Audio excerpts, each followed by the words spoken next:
Eu gostaria de agradecer o convite, né? Falar sobre aquilo que eu pesquiso, aquilo que eu me dedico na vida, entre outras coisas, né? Que é o Super 8, que tem tudo a ver com essa questão do fim. Porque para mim é o fim do sem fim, porque nunca acaba. Porque é aquilo que tinha uma morte já garantida e que até agora não acabou, e talvez seja a única possibilidade do cinema em película se perpetuar para os anos para frente, diferente do 16 e do 35, que talvez tenham seus últimos anos.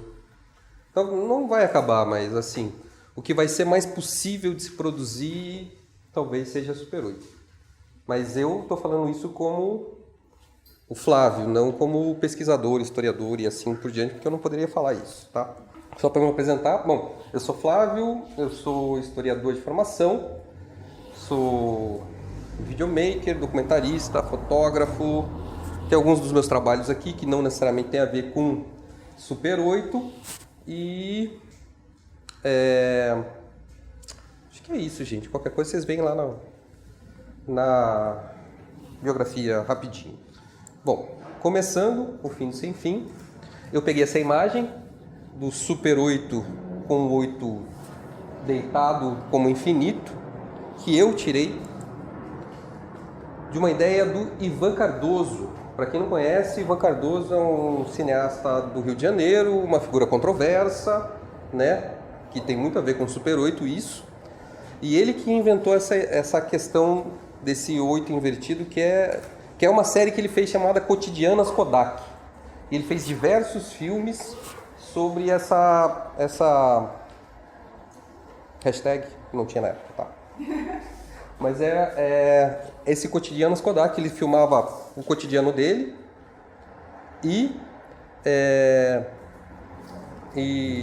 fez essa série. Entre os filmes que ele fez está o Nosferatu no Rio, certo? Com o Torquato Neto, um vampiro tropical vestido de sunguinha na beira da praia do Rio de Janeiro, Ipanema, Copacabana e tal. O filme é bem bacana, tá? Depois eu passo um trechinho. Bom, para começar, gente, Super 8 começa em 1965, tá? O lançamento dele. E as primeiras produções que a gente tem contato são de 1968. Bom, foi através disso aqui que eu tive um dos primeiros contatos com o Super 8, que foi a mostra Marginalia 70, feita pelo Itaú Cultural, o professor Rubens Machado. Foi de 2003 essa mostra, e um panorama bem bacana do cinema experimental da década de 70 do Super 8, tá? Bom, para a gente entender um pouco do Super 8, a gente tem uma gama imensa de formatos de cinema, né? E de película em geral. Mas o que nos interessa aqui é pensar o 35, o 16, o 9,5 e o 8 ou Super 8, né? Só gravem um pouco isso. Uma curiosidade, o 9,5 é um dos primeiros formatos pequenos que foi feito pela Pathé Baby, quer dizer, da Pathé. E tinha um projetorzinho na Cinemateca, tem uns 2 projetores desse tipo, mas eu nunca vi nenhum funcionando, tá? Eu gostaria muito de ver. É legal porque a perfuração para puxar o filme é no meio da película. Muitos filmes daquela época, assim, foi lançado nas primeiras décadas do século XX, foram transcritos para 9,5. E muita gente se alfabetizou cinematograficamente através do 9,5. Inclusive, eu estava com o professor Máximo Barro, que ele dá aula na FAAP, semana passada, lá em São Paulo, e ele falou: eu vi muita coisa em 9,5. E na Filmoteca da FAAP, que é a Fundação Álvares Penteado, Armando Álvares Penteado, tem muito filme em 9,5. Bom, início do cinema doméstico, gente. 1923 se lança o 16mm. Em 32, o formato 8mm. Só que não era simplesmente o 8mm que a gente conhece. Se alguém conhece aqui, tá? Era o 16, que era filmado em uma câmera, que cabia esse filme 16, você virava o chassi e filmava do outro lado, de ponta cabeça, e depois se cortava o filme no meio. Depois veio o 8mm já cortado, e em 65 veio o Super 8. Vocês podem ver o tamanho da perfuração do 8 para o Super 8. A perfuração era igual ao do 16. Ocupava muito espaço da película. Se diminuiu e se conseguiu 50% mais de imagem. Isso dá uma definição bem maior de imagem. Bom, é um dado importante falar aqui que o Super 8 surge no mesmo ano que o primeiro formato de vídeo, que é a câmera, a Portpack da Sony, que o Nanjuni Paik fez suas primeiras videoarts. É um artista bem conhecido e tem uns vídeos, né, bem bacanas. E aqui tem a Portback, né?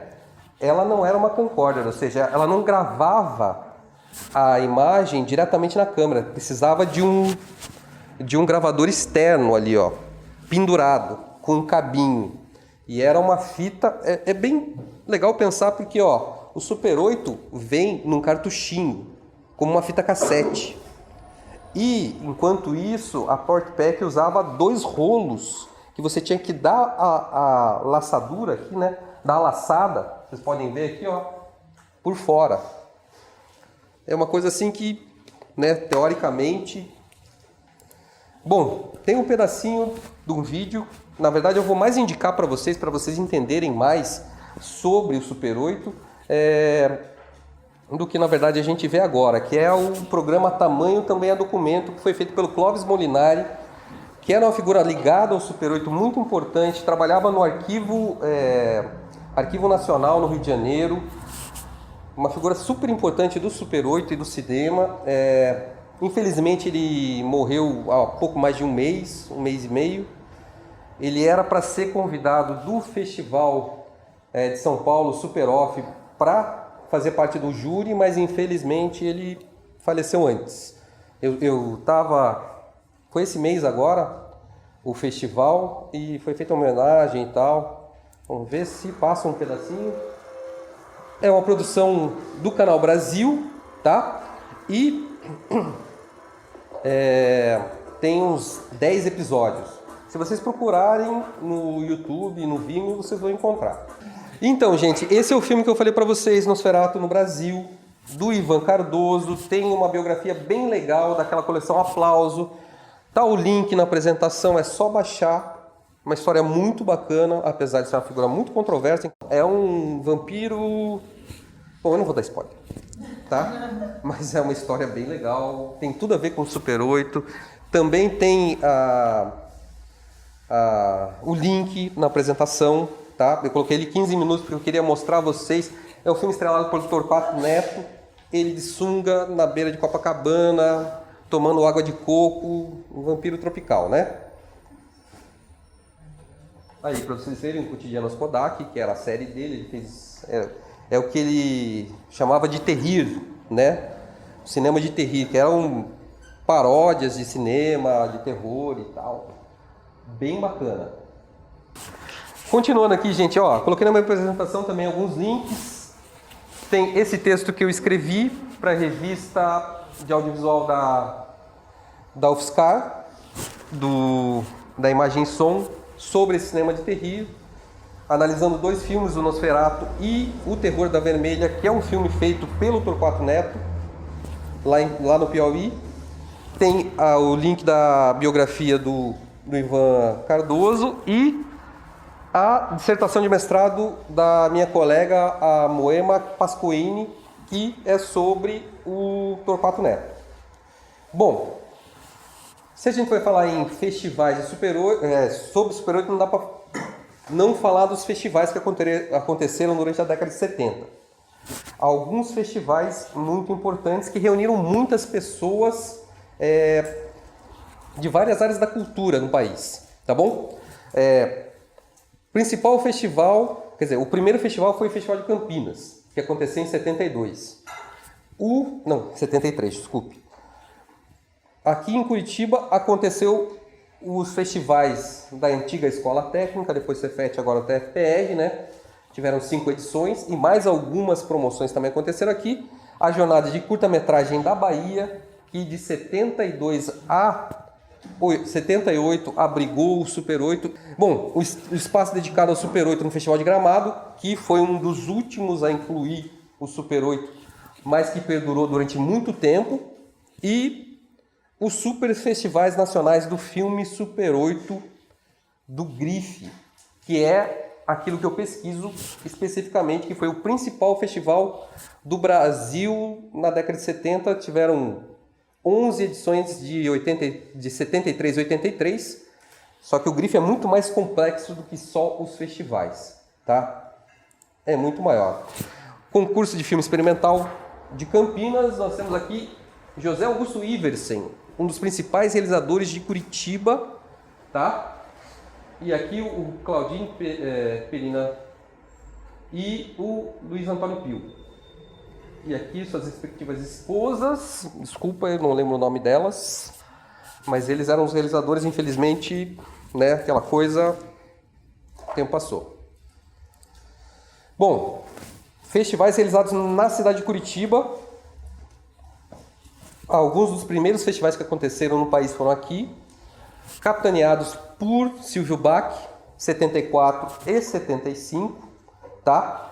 Esses festivais tiveram ampla divulgação, aconteceram no Teatro Guaíra, tiveram apoio da Embrafilme e foram bem importantes, tá?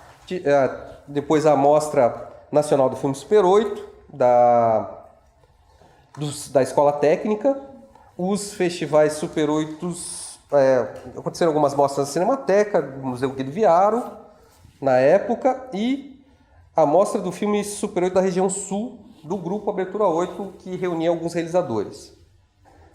Esse é o cartaz do primeiro festival do Silvio Bach, tá? Que tinha esse slogan, Vida o Super 8.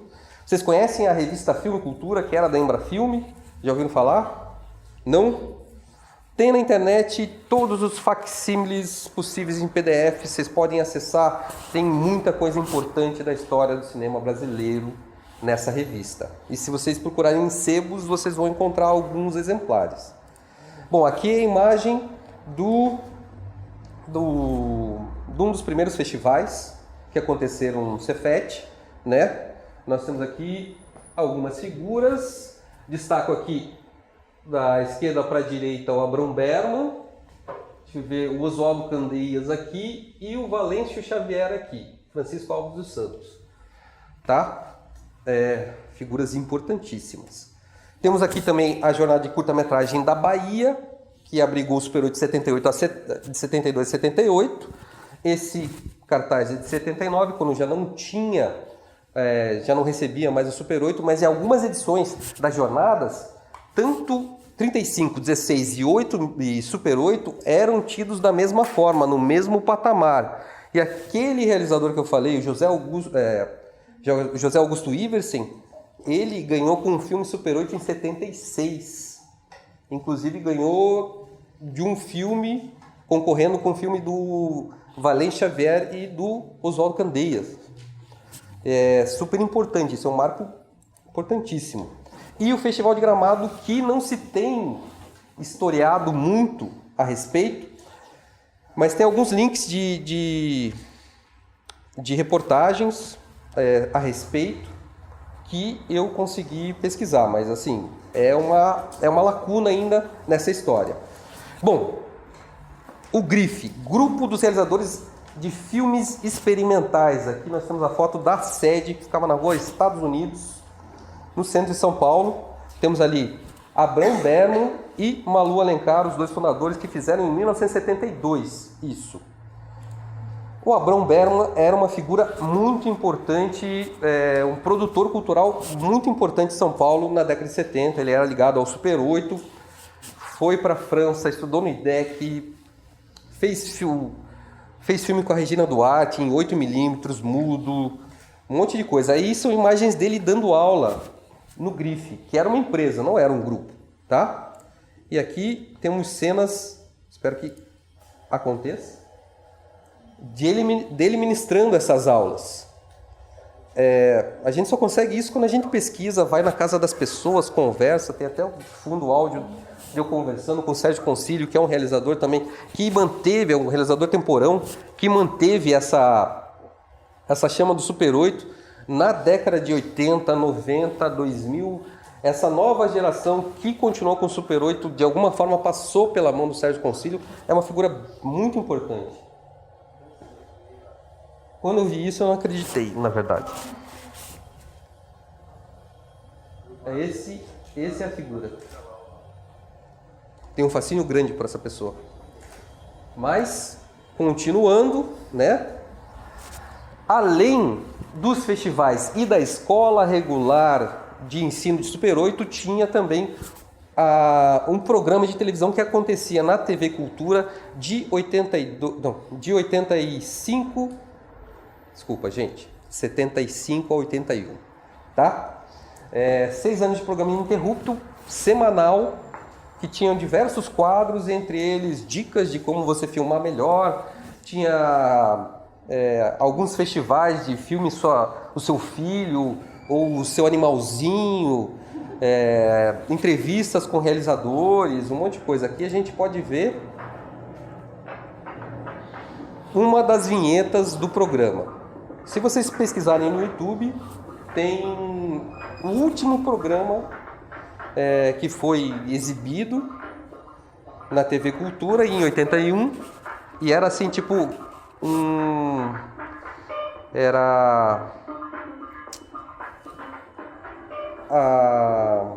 como é que eu posso falar? Desculpa. Eles estavam competindo, duas escolas estavam competindo com filmes diferentes. E daí tinha plateia, aquela coisa assim, bem Silvio Santos mesmo. Acho bem engraçado isso. Bom, os festivais. Algumas imagens dos festivais, né? 11 edições. Muita gente importante passou. Ele conseguiu o apoio da Fotótica. Para quem não sabe, a Fotótica era de propriedade do Thomas Farkas, da Caravana Farkas, daquele ciclo de documentários super importantes da década de 60 e 70, brasileiros. E tinha apoio da Kodak, da Embrafilme, do MEC em alguns momentos. Eram festivais que reuniam por dia praticamente 1000 pessoas.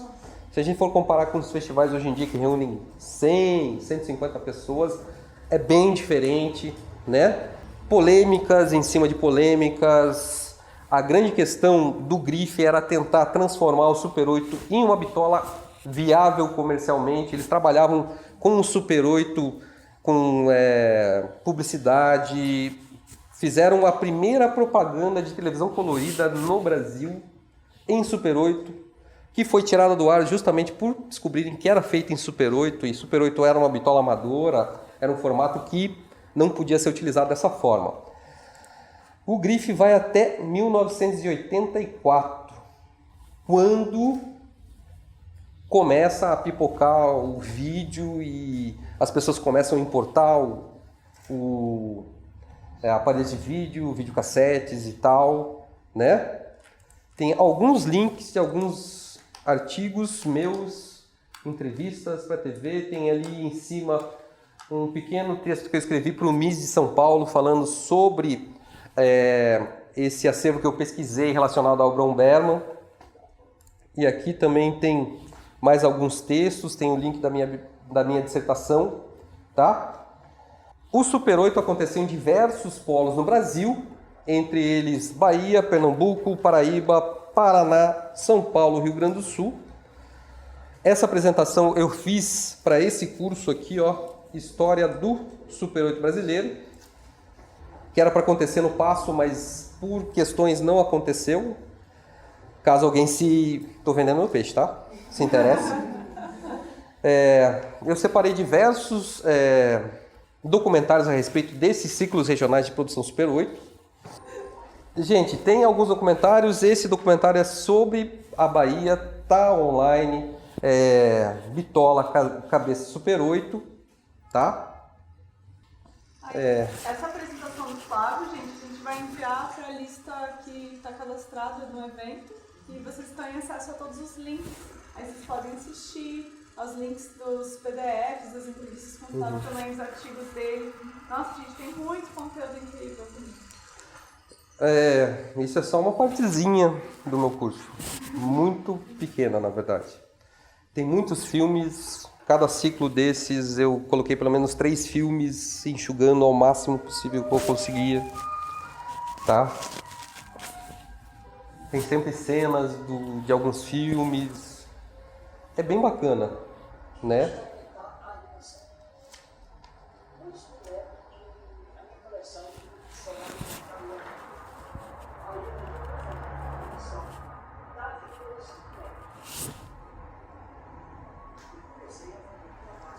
A Bahia foi um dos lugares mais bacanas para o Super 8 no Brasil na década de 70, justamente por causa das jornadas de Salvador da Bahia, jornada de curta-metragem, do Guido Araújo.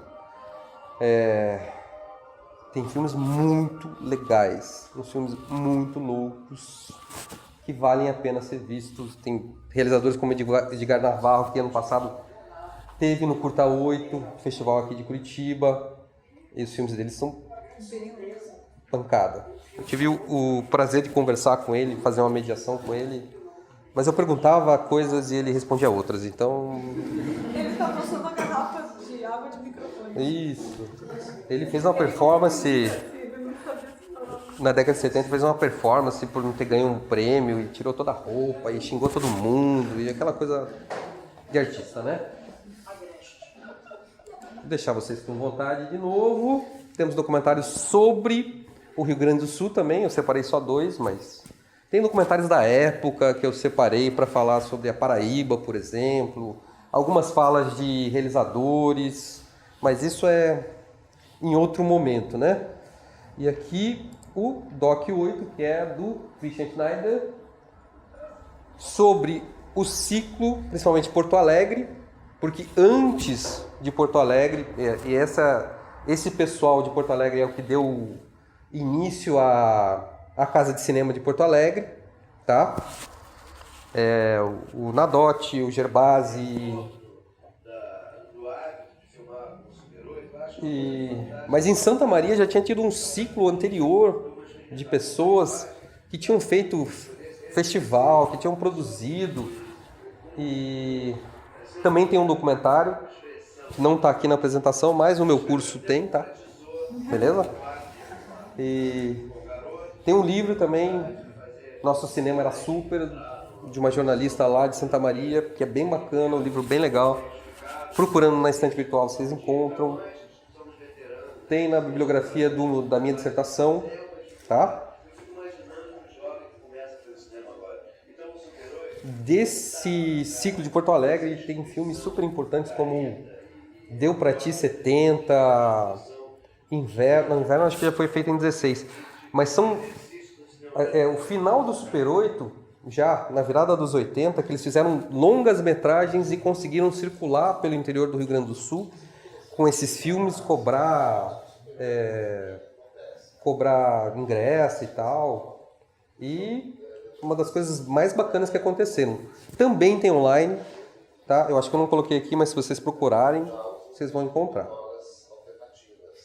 Então, essa é uma frase de uma das últimas reportagens da virada dos 80, né? De 70 para os 80, a respeito do Super 8, já dessa iminência da morte do Super 8. O Super 8 morreu, eu coloquei o não ali, viva o Super 8. E essa não morte do Super 8, sempre anunciada e que nunca acaba, né? É uma coisa que continua. Como eu escrevi lá, o 8 do Super 8 é o infinito deitado, né? Não acabará, espero eu. E aqui, logo na sequência, em 83 acontece o último festival de Super 8 do Grife, do Super Festival Nacional do Filme Super 8, que naquela época já era internacional. Muitas figuras internacionais vinham para o Brasil para exibir filmes e também haver esse intercâmbio. O Abrão também circulou pelo mundo, atrás, tentando fazer essas conexões relacionadas ao Super 8. E temos em 82 o Festival de Vídeo Brasil, também patrocinado pela Fotótica, já prenunciando essa mudança de tecnologia. Temos ali o primeiro cartaz, né? E uma reportagem a respeito. E é bem legal também, tem uma série da Fundação Vídeo Brasil falando sobre essa mudança de paradigma do Super 8 para o vídeo. Dá pra gente ver um pedacinho. Neste momento está começando um programa feito por quem nunca fez televisão.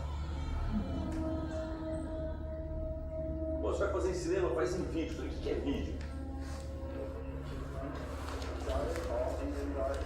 Quero take 6, quero take 1, quero take 0, quero take 100.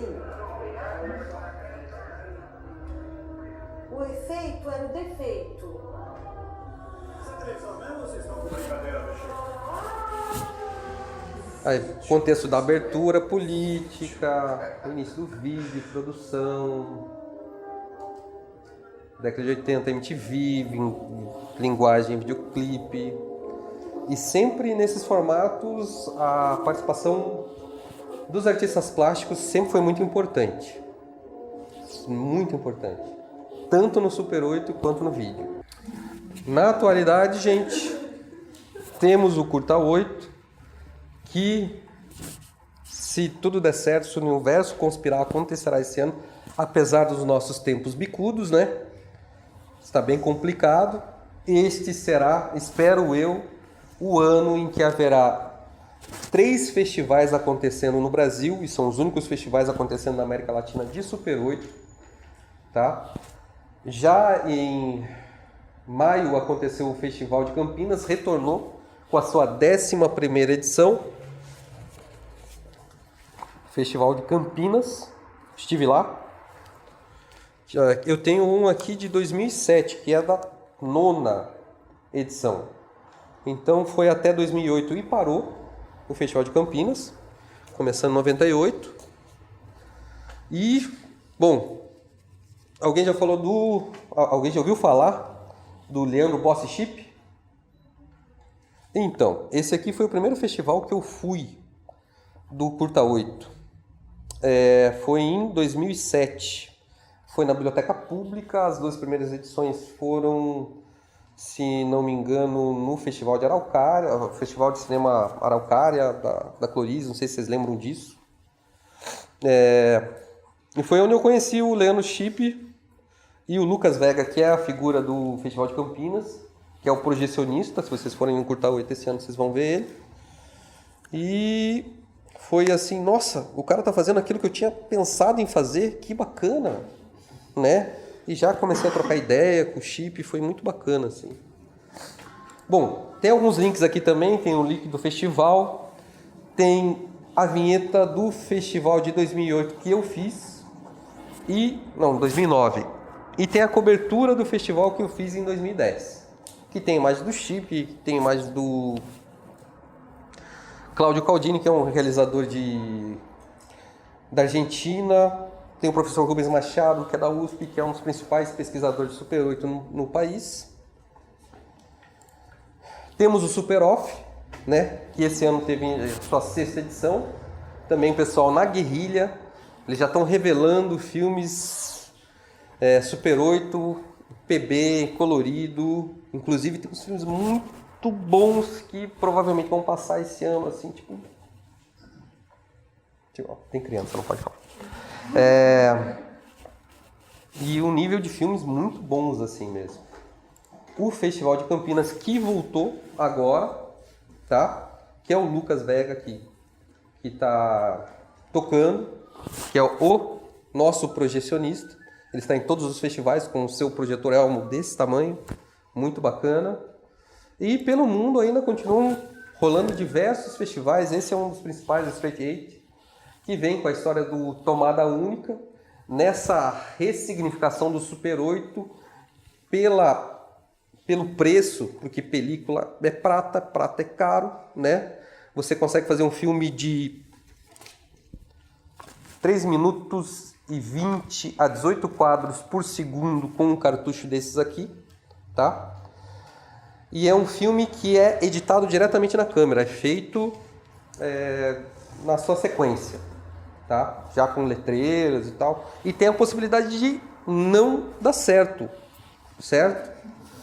Esse ano eu rodei um primeiro filme para colocar no festival. Peguei um cartucho vencido como esse aqui, mas era um Kodachrome. E o filme não saiu.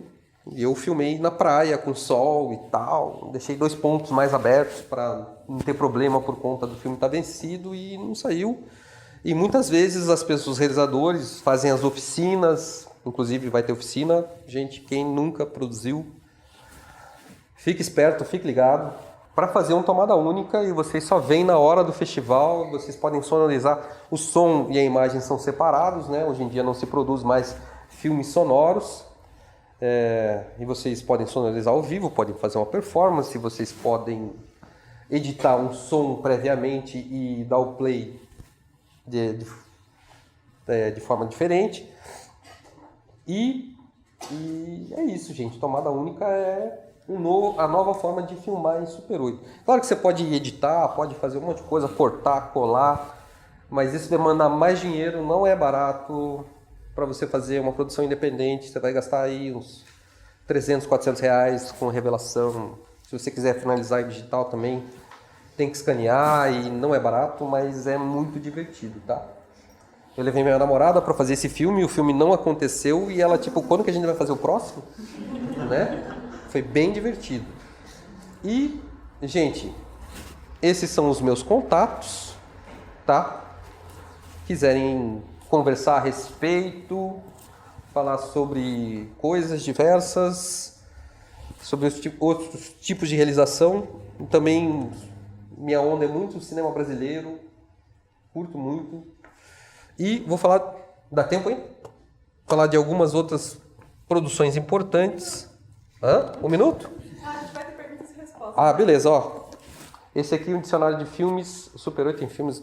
Tem um textinho meu sobre o Grife, é curtinho, mas dá uma ideia geral sobre o que era esse grupo dos realizadores de filmes experimentais. Aqui nessa revista eu coloquei também o link na apresentação. Um texto sobre a Dina Filmes, que era a distribuidora de filmes do movimento cineclubista durante a década de 70. Fala um pouco de Super 8. Mas fala principalmente dessa rede de cineclubes que aconteciam, de distribuição, de polêmicas. Essa aqui é a minha dissertação, tá? Se vocês não tiverem muita paciência e quiserem dar uma olhada, tem muitos anexos, muitas imagens, muitos documentos. Tem cartas da Abrão Berman para a Embrafilme, para o Thomas Farkas. Tem todos os catálogos de todas as mostras do Grife. Bem bacana, tá? Deixa eu ver se eu acho aqui. Aqui, ó. Inclusive tem os convites para você entrar no festival. Todos, praticamente. E fotos e tal. Deixa eu ver o que mais que eu posso falar. Bom, fora isso, gente, como eu falei, faço outras coisas. Esse projeto a Pri participou, né? De Desapropriam de Mim, a respeito da ressignificação das imagens das mulheres negras na história do nosso país. Temos aqui Pesca da Tainha na Ilha do Mel, que é um filme que é um livro, que as fotos e a coordenação de registro é meu. Deixa eu ver o que mais. Temos aqui o projeto Nossa Vila, que é a Vila Nossa Senhora da Luz. Lugares de axé. Tem aqui, dá para pegar esses que estão aqui na frente, tá? Que é um mapeamento das casas mais antigas de Candomblé, Curitiba e região metropolitana. E o Artesanias Caiçaras, que é um projeto que eu participei de construção de instrumentos do fandango, que aconteceu lá em Paranaguá, na Ilha dos Valadares. E tem alguns filminhos também, ó. Quilombola das Lauráceas, O Paiol, do João Marcelo, eu fui um dos editores. trânsitos caiçaras, então eu tô ali nessa onda populações tradicionais, culturas populares e coisas do gênero. Lembrando que estamos no mês de julho, está acontecendo o Julho das Pretas, a minha namorada é super envolvida com isso. Vou falar sobre outra coisa também, tem muito material de arquivo de família em Super 8. Vocês encontram em sebos, Mercado das Pulgas, essas coisas. Só uma coisa que eu gostaria de falar aqui, que dificilmente você vê pessoas negras nesses filmes, porque era a democratização, entre aspas, da produção audiovisual, mas que chegava até um certo recorte da sociedade. Certo? Eu sempre procuro imagens de pessoas negras e eu quero ver imagens de pessoas negras produzidas por pessoas negras. Uma coisa que é muito difícil. A gente só teve acesso realmente à produção de imagens através da LOVE, né? Que também tinha esse formato de 8mm, não sei se vocês lembram e tal. Se vocês por um acaso encontrarem, meu contato é aqui, tá bom? Eu tenho muito interesse, é minha pesquisa, beleza? Eu acho que é isso, tá bom?